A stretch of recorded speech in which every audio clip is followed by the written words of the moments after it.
Hola, ¿qué tal? Mi nombre es Jorge Emilio y bienvenidos a su podcast Mi Camino. El día de hoy tenemos un invitado muy especial, pero antes un fuerte aplauso. Muchas gracias, Emilio.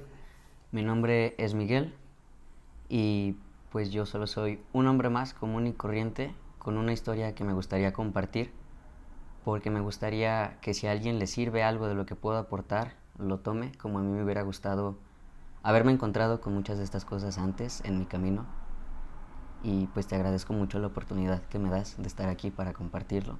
Es todo un honor para mí. Gracias a ti por haber aceptado la invitación, por tener el valor de venir aquí.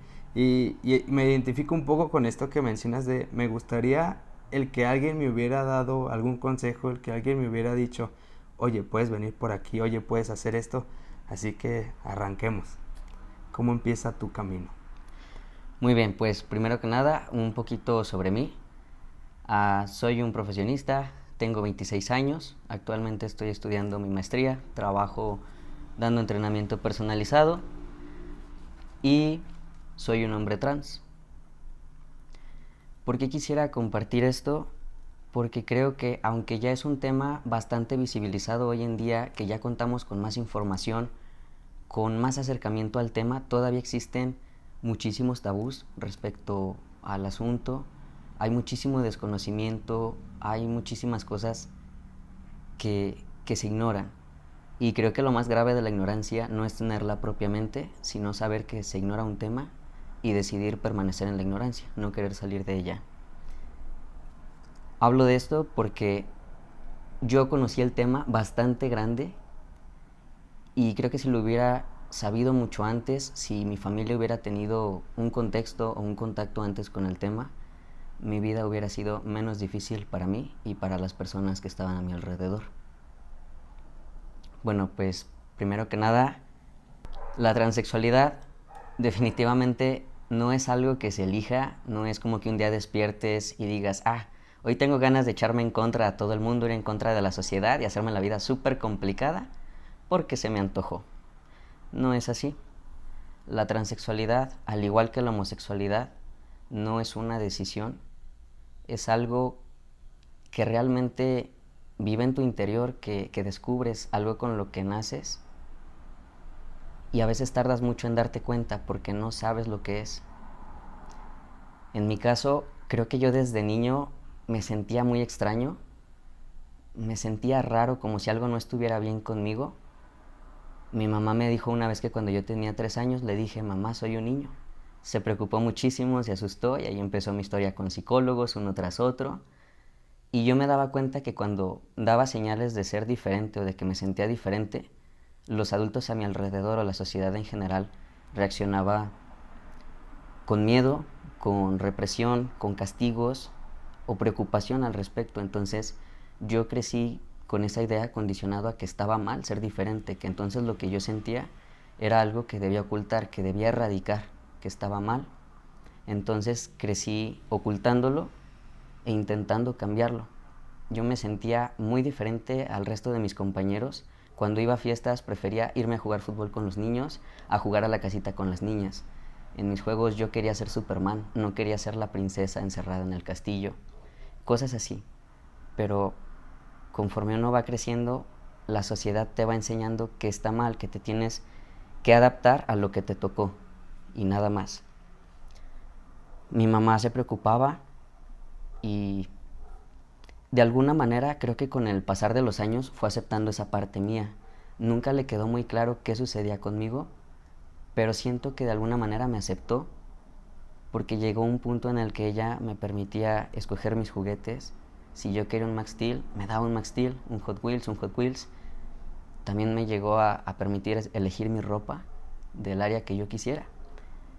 Pero me dejó muy en claro que eso era adentro, en casa, en la seguridad de las paredes de mi familia. Y que si salíamos a la calle o a algún evento tenía que usar vestido, tenía que comportarme de otra manera. Ahora entiendo que lo hizo porque me quería proteger, porque dijo, ok, yo entiendo que tú eres así, no sé qué pasa, pero te acepto, pero el mundo no va a ser igual de amable contigo allá afuera, así que te quiero cuidar.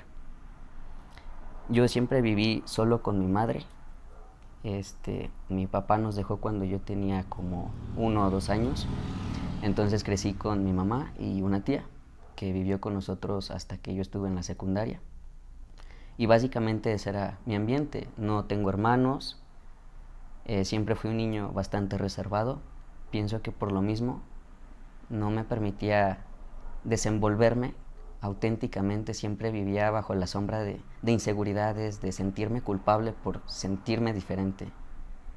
Conforme fui creciendo, fui entendiendo que tenía que ocultarlo por las reacciones de profesores, de amigos, incluso de familiares que se alejaban cuando veían ese tipo de conductas. Cuando llegué a la secundaria, créeme que traté con todas mis fuerzas de adaptarme a lo que se esperaba de mí. Dije, ok, va a ser como una transición de la primaria a la secundaria, borrón y cuenta nueva. Vamos a intentar dejarnos el cabello un poco largo, usar ropa un poco más femenina y tratar de ser lo que se espera que sea. Porque yo siempre fui un niño de shorts, playera y, o sea, me veías en la calle y ni siquiera se te ocurría que fuera niña. Mi mamá me dejaba tener el cabello corto, entonces vivía algo neutro. Cuando entré a la secundaria, de verdad intenté con todas mis fuerzas adaptarme a ese estereotipo de niña de secundaria. Fracasé, rotundamente fracasé. Yo me veía en el espejo y te juro que veía un transvesti. Me veía con vestido, me veía con cabello largo, pero me veía horrible y me sentía sumamente infeliz. No pude con eso más de unos meses.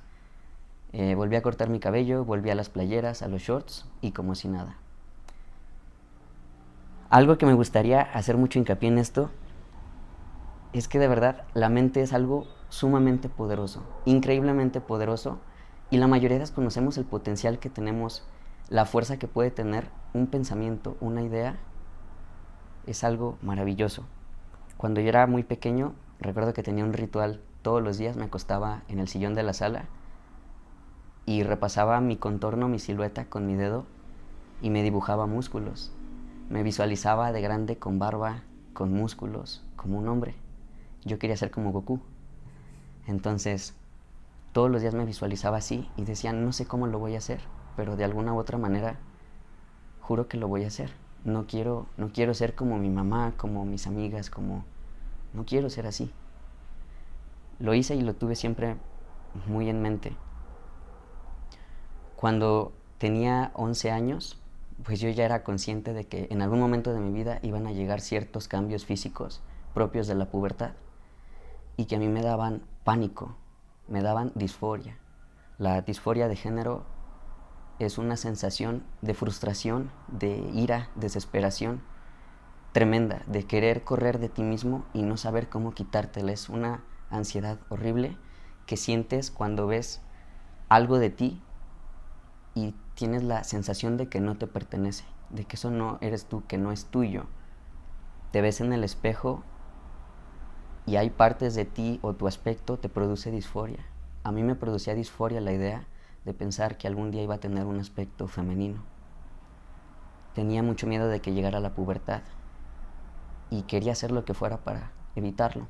Todos mis cumpleaños, desde que tengo memoria, pedí ese deseo. Quiero tener el pecho plano, no quiero crecer, quiero quedarme como estoy. Cuando cumplí los 11, una vez vi unos Juegos Olímpicos en la televisión y me llamó la atención que vi unas corredoras y tenían el pecho plano. Y le pregunté a mi mamá, oye, ¿esas son mujeres? Y me dijo, sí. Y le digo, ¿por qué tienen el pecho plano? Y me dicen, es que hacen mucho ejercicio, corren mucho. Entonces ya verás al Miguelito de 11 años dándole vueltas a la manzana todos los días como loco. A esa edad descubrí, yo siempre he sido muy ñoño, me encanta investigar cosas. Descubrí un fenómeno que se llama la tríada del atleta. Es un fenómeno que sucede con atletas de alto rendimiento, en el que someten su cuerpo a un estrés físico tan importante que la poca energía con la que cuentan en su cuerpo, su organismo le da prioridad a funciones de supervivencia antes que las reproductivas. Entonces dejan de menstruar, disminuye el volumen mamario, entre otros cambios. Yo dije, ok, si ellas pueden, voy a hacer eso. Mi mamá era era bariatra, es médico que después se especializó en nutrición, así que pasé la mayor parte de mi infancia escuchando pláticas en su consultorio con sus pacientes sobre nutrición. Tenía una idea más o menos aproximada de una dieta, un déficit calórico, un superávit. Entonces dije, vamos a intentarlo. Me intenté autosometer a un déficit calórico muy importante, restringiéndome muchos alimentos. Empecé a entrenar más, yo estaba en gimnasia, me metí a atletismo en la secundaria con el objetivo de llegar a tener un pecho plano y de no permitir que sucedieran otro tipo de cambios. Entrenaba todos los días, después de entrenar gimnasia o atletismo, llegaba a mi casa y hacía ejercicio, no comía. Fue una etapa de anorexia infantil muy cañona, adelgacé muchísimo, yo era un vil palito caminando hacia el viento, me podía llevar en cualquier momento, pero me sentía bien de que seguía mi pecho plano, todo seguía en orden, no tenía ningún aparente cambio de que hubiera llegado a la pubertad, todo seguía en orden, seguí entrenando, le agarré un amor al ejercicio, de verdad me enamoré en ese momento de gimnasia y de atletismo, me fascinó ese mundo, me dejó boquiabierto todo lo que es el cuerpo humano, cómo funciona y cómo puedes aprender a desarrollar tu potencial, conocer qué tan fuerte, qué tan rápido, qué tan ágil puedes ser. Me perdí en ese mundo. Pasaban los años, yo seguía creciendo, no llegaban cambios de la pubertad. Yo pensaba que se lo podía atribuir a mi intencionado plan de hacer ejercicio como loco y no comer. Pero mi mamá se empezó a preocupar, ¿por qué creces y no pasa nada? Y yo, pues no sé, no quiero saber. Mientras esté todo en orden, está bien. Mi aspecto era algo andrógino, neutral. No tenía pecho, era un palito delgado, con shorts, camiseta. Me veías en la calle y decías, un escuincle flaco, nada más. Nadie se imaginaba que fuera una niña. Pero eso también traía muchos problemas. Porque, por ejemplo, en la prepa, cuando ya llevábamos ropa libre, que no había uniforme, mi conflicto era, ¿a qué baño entro? No podía entrar al baño de mujeres porque con mi aspecto todas se sacaban de onda y decían, ¿qué onda? Porque hay un niño aquí adentro. Y no podía entrar al baño de hombres porque mis compañeros que me conocían sabían que no correspondía ahí. O cuando vas al Starbucks por tu café con tus amigos y pides tu café, la cajera espera que le digas a nombre de Luis, Pedro, Juan, X, pero están tus amigos atrás esperando que des tu nombre. Te sientes entre la espada y la pared. Chin, ¿contra quién me humillo? Sabes que te va a ver raro la cajera si le das tu nombre. Se van a extrañar tus amigos si te inventas otro. Y eso pasaba en citas médicas, en la escuela, al pasar lista. Mi primer día de clases en la prepa, en la universidad, era así. Sabía que iba a levantar miradas extrañas porque mi aspecto no era femenino en absoluto. Era algo con lo que aprendí a vivir, me acostumbré. Hay muchas cosas que la gente ni se imagina por las que pasamos muchos chicos como yo. También aprendí a hablar en lenguaje neutral. Puedo tener una plática entera contigo sin usar un adjetivo que denote un pronombre femenino o masculino. Por ejemplo, en vez de decir que me dicen, ¿cómo estás? En vez de decir, estoy estresado. Ay, pues fíjate que me estresó un poco la clase, X. O sea, evadir cosas que denoten tu género. Porque empecé a formar círculos, por ejemplo, fuera de la idea, donde entrenaba en la pista de atletismo, hay un área de barras. Yo empecé a entrenar ahí como a los 15 años porque quería estar musculoso, ya me había cansado de estar flaco, no podía estar musculoso. Y los chavos que estaban ahí, pues me veían como un chico más X, nadie sabía que era niña. Entonces me sentía cómodo, me gustaba cómo me trataban. Pero era el miedo constante de que saliera alguien que te conociera de la pista, te saludara y que todos se quedaran de, no manches, ¿por qué te dijo así? Entonces yo me sentía como un titiretero manejando mis marionetas sin que se cruzaran los hilos, que se alejaran. Era muy desgastante tener que estar pensando en todas esas cosas y afrontando ese tipo de críticas, de miradas, de que te señalen por ser diferente. Igual en mis competencias de atletismo, en el estado pues ya todos me ubicaban y no había tanto problema, pero íbamos a competir fuera y siempre era el conflicto que me veían en el hit de mujeres y pues no faltaba el papá de, oye, ¿por qué vas a poner a mi hija a correr contra ese niño? Etcétera. Y siempre era como, tener que dar explicaciones. Era muy desgastante. Cuando cumplí 14 años, a mi mamá le diagnosticaron cáncer de pulmón. Le hizo metástasis encéfalo y a partir de ese punto de mi vida los papeles se invirtieron en casa. Ya en ese entonces solo vivíamos mi mamá y yo. Le dijeron que no iba a poder vivir más de un año, era la esperanza de sobrevida. Y en ese momento empezó a moverse, a buscar quién se iba a quedar con mi tutela, a tratar de dejar listas muchas cosas. Afortunadamente encontró un oncólogo que le dijo, oye, tengo un tratamiento experimental, no sé si funcione, pero al menos del año vas a pasar para que tengas más tiempo de dejar en orden tus cosas y dejar bien a tu hijo. Se sometió a esa quimioterapia, también a una cirugía a cráneo abierto para extraer el tumor del cerebro, y a partir de la cirugía y las quimios y radioterapias empezó un deterioro súper cañón que yo no comprendía. De un día a otro yo me había convertido en el papá y ella en la hija. Ella ya no podía trabajar. Yo tuve que aprender de golpe a cocinar, a pagar cuentas, a entender cosas de adultos, qué es el Afore, la pensión, retirar dinero del cajero, aprender a manejar. Porque de un día a otro todo cambió. Y yo no entendía muchas cosas que pasaban. No entendía qué pasaba con mi mamá, no entendía por qué sucedían esos cambios. Solo sé que no había tiempo para pensar. Tenías que responder a lo que había afuera. Entonces toda la parte de mi identidad, de qué pasaba conmigo, digamos que la guardé en un cajón y me empecé a enfocar a lo que sucedía en casa, solamente mi mamá. Yo no sabía ya ni qué onda conmigo. Para esa edad yo ya sabía que había personas homosexuales, había lesbianas, sabía lo de la orientación, pero decía, no, es que yo tengo otra cosa, no es eso, no soy lesbiana. Nunca me gustó una niña, te soy sincero, jamás hasta que tuve pareja a los 21 años me atrajo una mujer, tampoco un hombre, no me atraía a nadie. Yo me consideraba, supongo, asexual. Y creo que eso se debe a que cuando no tienes claro quién eres, es muy difícil entender quién te gusta. Ni siquiera me lo preguntaba, y más con todo lo que pasaba en casa. Pues mientras mis amigos estaban en la etapa de vamos a fiestas, esto, lo otro, mi mayor preocupación era mi casa, mi mamá, cuidarla, ya se enfermó de esto, hay que conseguir la otra medicina, arregla tal cosa en su trabajo, la pensión, pagos de la casa, pagos de esto, del otro. O sea, mi mundo era muy diferente a lo que se supone que vive un adolescente promedio. Y así pasé 7 años cuidando a mi mamá hasta que entré a la universidad. Mi vida se convirtió prácticamente en estudiar. Empecé a trabajar a los 17, 18 y atender a mi mamá.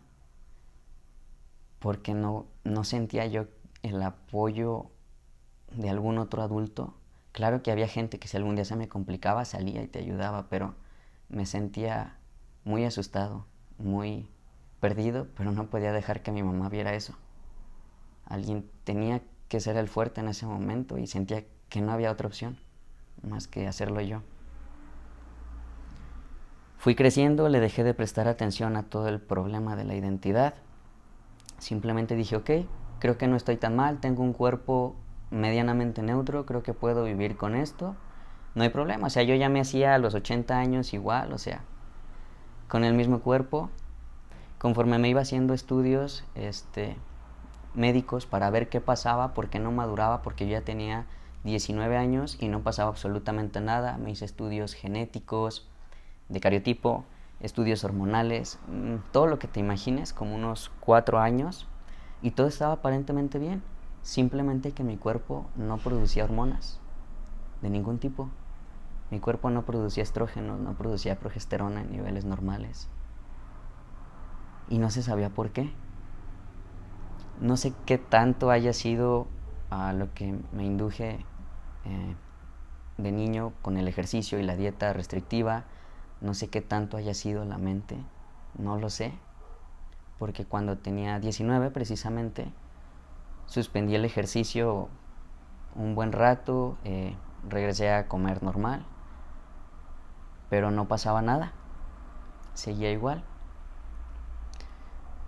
Por mí estaba súper bien, no producía hormonas, me iba a quedar como Peter Pan por siempre, la vida resuelta. ¿Qué problema hay? Tengo pecho plano, no pasó nada, me puedo quedar así para siempre, ok. Pero resulta que las hormonas no son solo para temas de maduración sexual, sino para mantener otro tipo de procesos vitales que en mí ya estaban en desequilibrio. Empecé con osteoporosis muy joven, empecé a tener problemas de rendimiento, para dormir, un montón de cosas que ni te imaginas. Irónicamente, los papás que se quejaban de que ponían a su niña a competir con un niño, su niña estaba en ventaja hormonalmente hablando respecto a mí, ella estaba dopada. Entonces me dijeron, híjole, pues es que no está tan chido esto de que no tengas hormonas. Y yo, no, sí, cómo no, así estoy bien, así déjalo, no hay problema. Total, fue tema que se fue quedando. Yo ya había entrado a la universidad. La primera carrera a la que entré fue arquitectura, porque me gustaba dibujar, porque era creativo, porque me gustaba todo ese asunto, pero descubrí que no era lo que yo quería. No me gustó, tenía una expectativa muy diferente de la carrera, pero decía, es que si me salgo, ¿a dónde me voy? Y me visualizaba de grande y decía, es que no, o sea, no me veo en ninguna carrera. Entiendo ahora que lo que no me veía era como arquitecta, como médica, como psicóloga, como lo que fuera. Y que las etiquetas que me ponían a todos los lugares a los que iba, lesbiana, tomboy, me irritaban.